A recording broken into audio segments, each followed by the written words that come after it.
Доброе утро, уважаемые телезрители. Так мы продолжаем разговоры в студии программы «Утро» на тему кино, театра, музыки и литературы. Прошедший сезон, вернее продолжающийся сезон, в ряде театров ознаменован появлением интересных спектаклей, о которых говорят.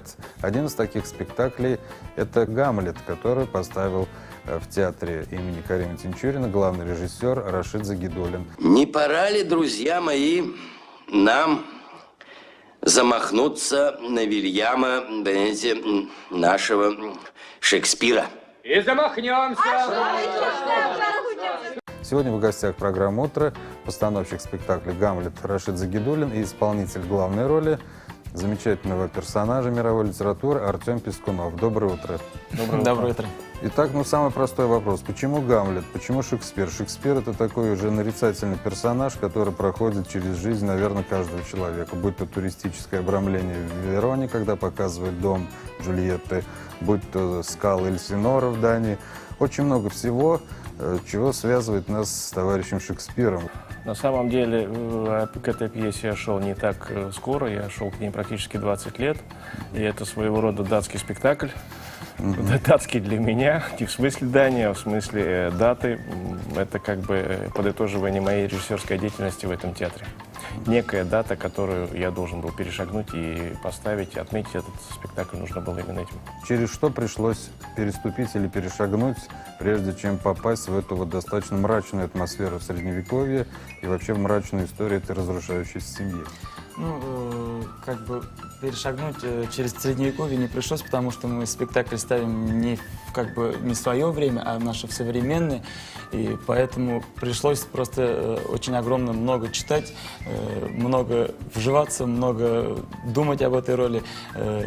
Вот и все, можно сказать. Мы играем теперешнего Гамлета, современного, и человека, который существует в нашем мире. Ay Azizim, yorsumның kızığın sis altın sabırsı bilen bir kide bas. Sinlerse kuresin ey. Ana, orada bir şey bağlarından.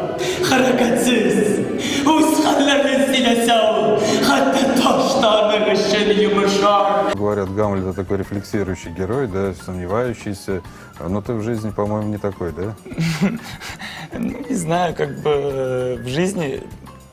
Человек может в жизни разным быть, персонаж есть персонаж. Играть какого-то Гамлета все равно не стоит, не надо, а играть надо себя. Мой Гамлет получился такой, какой я его представляю, и каким его представляет режиссер. Очень много известных женщин-актрис играли Гамлета, будь то Сара Бернар, будь то Аста Нилсон, датчанка Алла Демидова. Почему женщинам интересен этот образ, на ваш взгляд? Наверное, он просто не имеет какого-то определенного, гендерного начала. Может быть, он просто на самом деле интересен своими чувствами, своими эмоциями. С другой стороны, вот вы сейчас говорите по поводу того, что женщины часто обращаются к этому персонажу и пытаются воплотить свое какое-то актерское тщеславие опосредованно через этот образ. Возможно, лет через 10 мы и в нашем театре такой же эксперимент повторим. Возможно, и кто-нибудь из наших актрис созреет к этому образу.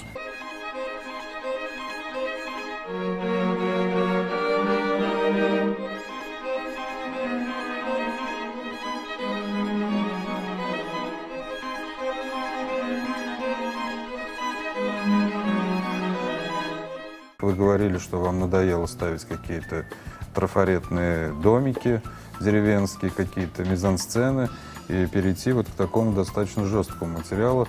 Какова была реакция ваших коллег на то, что вы даже вышли из зала и играете в холле? Меня на самом деле каждый уголок нашего прекрасного здания всегда волнует, и в каждом уголке из нашего здания я готов поставить спектакль из мировой классики. В одном углу можно поставить Чехова, в другом Гамлета, в третьем Ипсона. Вот поэтому и планов таких громадье. Артем, что самое сложное было для тебя? Научиться фехтовать, произносить монологи Гамлета или что-то другое? Или принять вот эту атмосферу, которая была как-то приближена к вам с помощью холла, который даже был такой звук интересный там? Если прям по полкам разделить, то, во-первых, это монологи, конечно же. Второе, то, что к привыканию к этой атмосфере, к этому замку, к фойе. И третье, это то, что к фехтованию относится. Вот если прям по полочкам разделить, это Так, ну, А травмоопасный спектакль у вас считается, нет? да. То есть есть какие-то укалывания такие? У нас да? просто мечи, они как бы все натуральные, которые с такими мечами как бы сражаются, ими можно как бы уколоть и как бы даже отрубить себе голову спокойно. Сейчас есть модное слово, да, это аутентичные. Эти мечи были Да. заказаны в городе Пензе специальному оружейному мастеру Вячеславу, который это все прислал. И более того, 2 раза мы отправляли его на доработку, эту мечи, после определенного этапа репетиций. А бои ставил, опять же, специально приглашенный специалист по сценическому бою из Тольятти Константин Яшков. Спасибо вам за ранний визит Спасибо и желаю долгой жизни вашему спектаклю. Спасибо. Уважаемые телезрители, я напоминаю, что в гостях программы «Утро» сегодня побывал главный режиссер Тинчуринского театра, постановщик спектакля «Гамлет» сцены Рашид Загидуллин и исполнитель роли Гамлета Артем Пискунов. А наша программа продолжается.